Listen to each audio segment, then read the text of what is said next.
భవేష్, శాన్విక, ఇప్పుడు మీ ఇద్దరికి ఒక క్వశ్చన్ ఏంటంటే, ఇప్పుడు మన ఇంట్లో 6 eggs ఉన్నాయి. అవి ఒక 2 eggs పగలగొట్టేసాం, ఒక 2 eggs ఆమ్లెట్ చేసాం. ఇక ఎన్ని ఉంటాయి? 2 ఉంటాయి. ఎలాగ చెప్పు?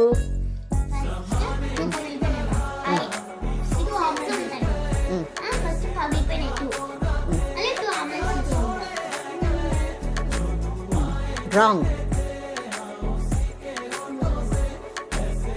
6 eggs తీసుకున్నాం, దాంట్లో 2 eggs పగలగొట్టేసాం, 2 eggs ఆమ్లెట్ చేసుకున్నాం, 2 eggs మిగిలిపోయినాయి. ఎలాగా? Yes, correct.